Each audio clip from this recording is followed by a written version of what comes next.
Hola. Oh, here we are. Session number 2?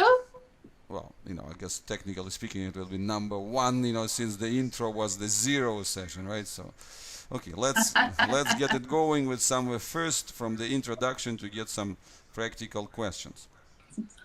So, Leonid, we were talking last time about, you mentioned something that have a big echo for me as a mother of a not so young girl with a disability. And that's the thing that you mentioned, that every family usually made the same mistakes, that you've seen several parents go over and over the same things. And the first thing that comes to my mind is, what are those errors that you see? Okay, so that's really, the list is long. Let's put it this way. Okay, be gentle with us. Okay, be gentle. But you see, really, I think that really the whole thing starts with the big mindset and the Okay. understanding of really the larger context. Because let's sort of look at the big picture. And the big picture is that if we count the total sort of history of mankind, depending on how you count, but you want, right? But if you take the official sort of line, right? So the 100,000 years since Cro-Magnon, right? So what does it mean? At the average generation of 20 years, that's like 5,000 generations, right?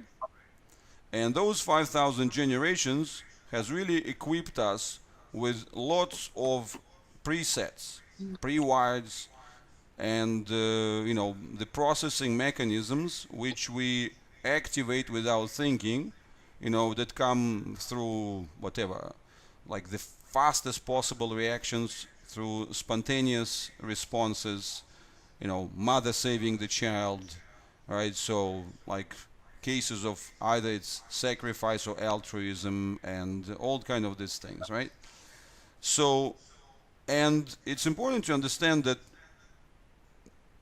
actually, if you look at, like just directly at it, how many generations of a steady survival of the children with, let's say, GMFCS level 4 and 5 and even level 3 we have.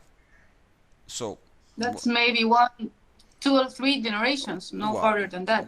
that's it. So, and 3 generations is relatively generous, right? So 3 generations brings us like 60 years back. So that's the 1960s.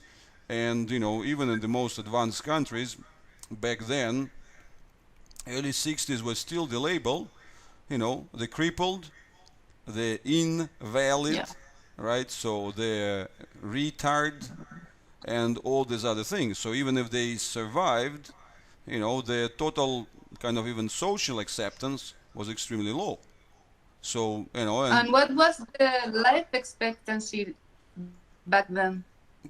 well, I mean, there are variations there, but you see, I remember that, for instance, even if you look at the literature from the 80s, so the average life expectancy of the person with quadriplegic condition was something like 15 years. So with the mortality rates being like 5-6 times higher than the general population, right? Meaning that some of them were making it up to 30 and 40, but that would be a relatively rare percentage, right? So that's why the whole idea has never been that, well, this is something of a long-term project on the one hand, and then, we also have to take into account that, even within the medical professions, the mindsets, they take certain time to change, right? So if the person is in their profession for, like, say, from graduating to retirement for about, say, 40 years, so the things that they've learned in the beginning, they stay. And you can see it very well that, well, of course, the Western countries now, they're a lot more advanced in terms of their sort of political correctness on the one hand. On the other hand, it's quite a genuine,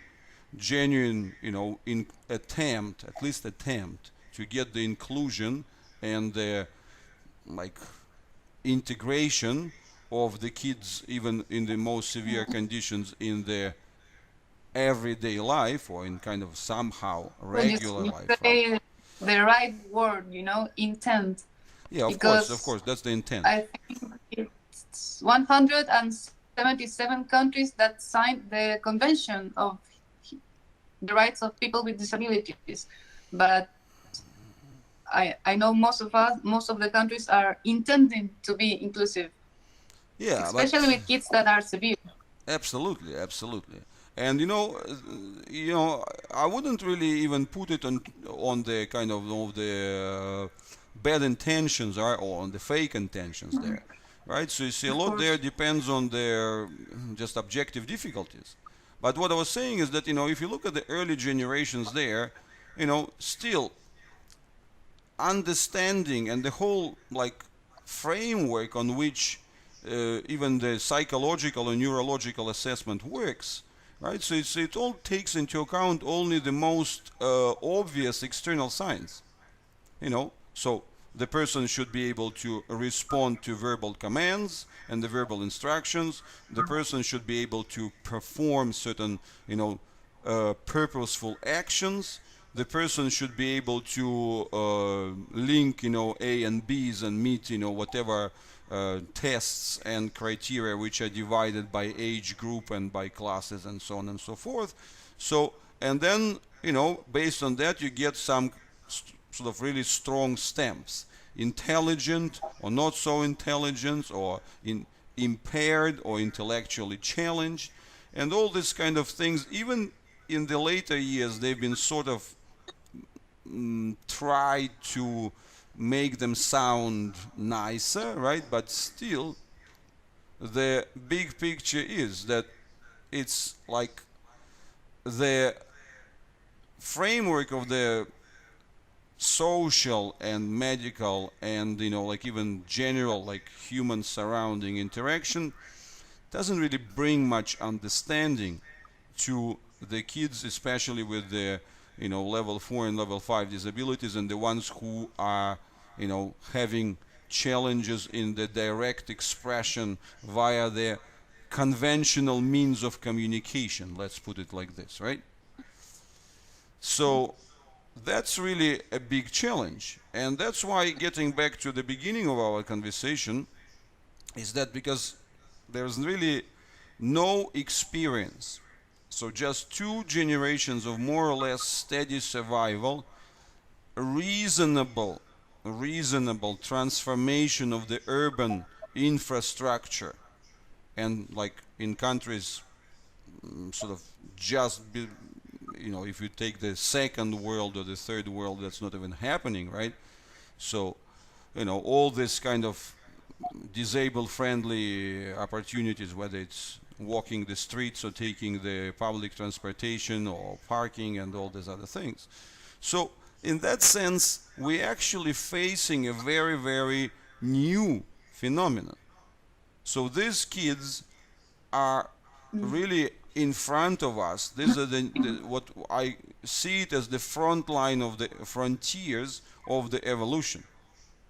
So this is the first time that this cluster of population systematically survives.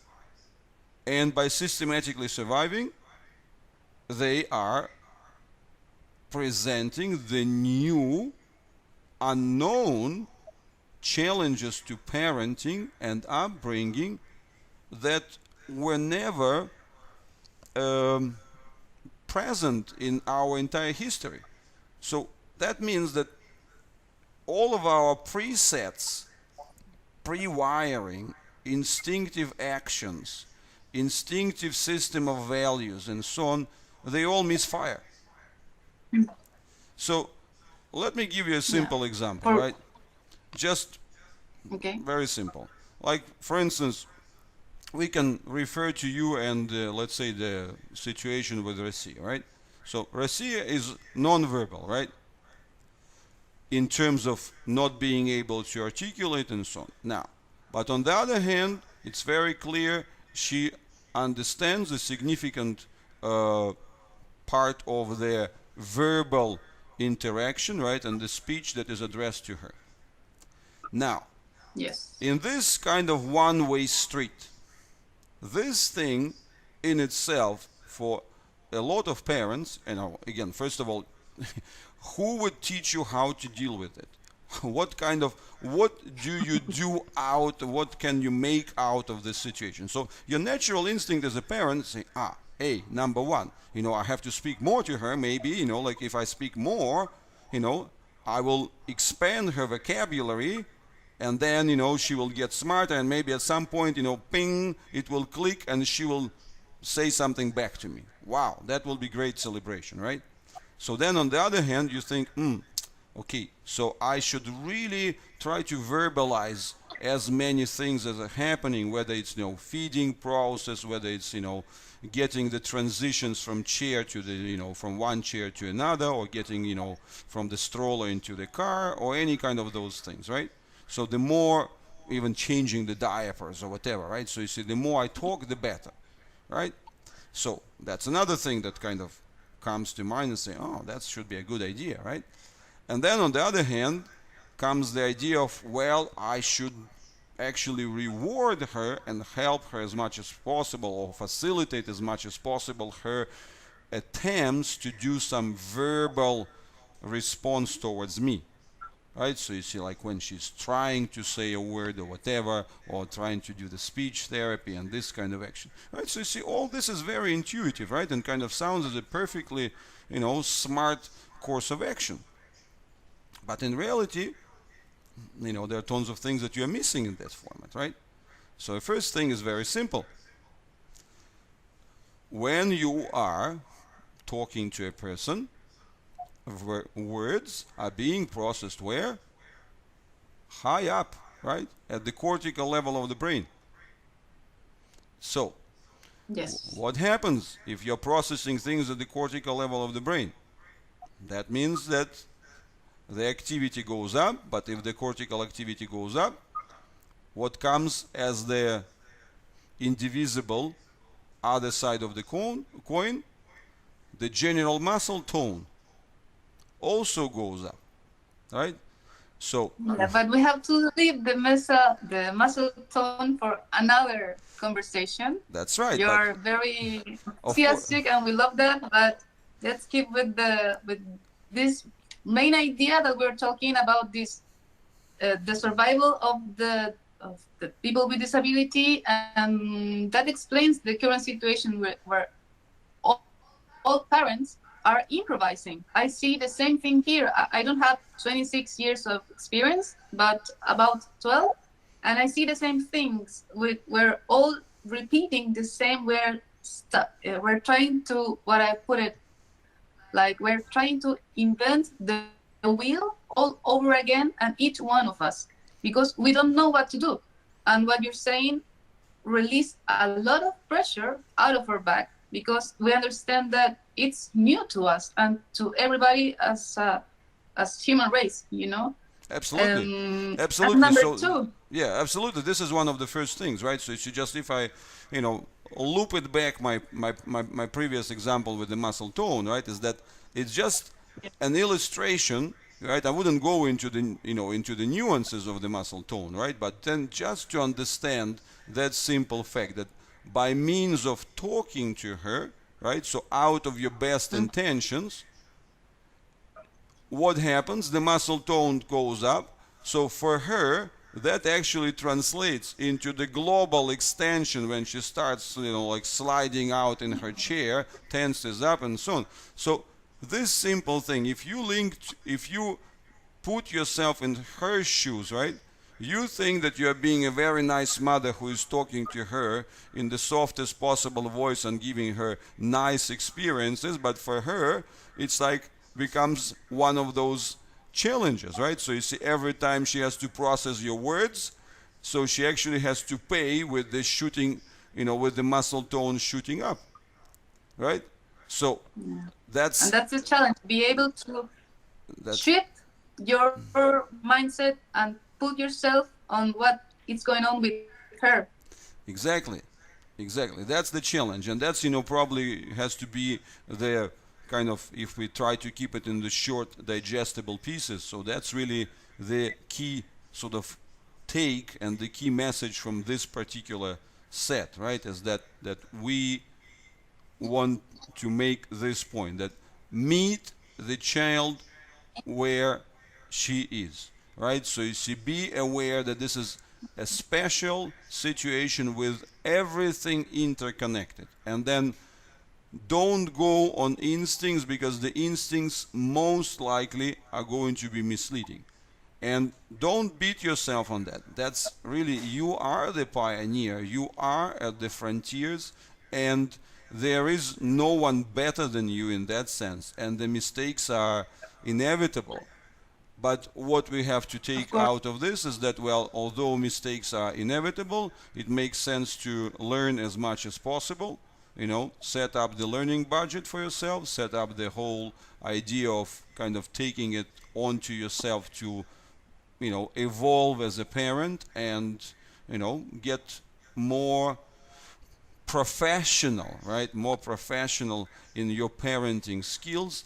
And that's really the key message of this first mode.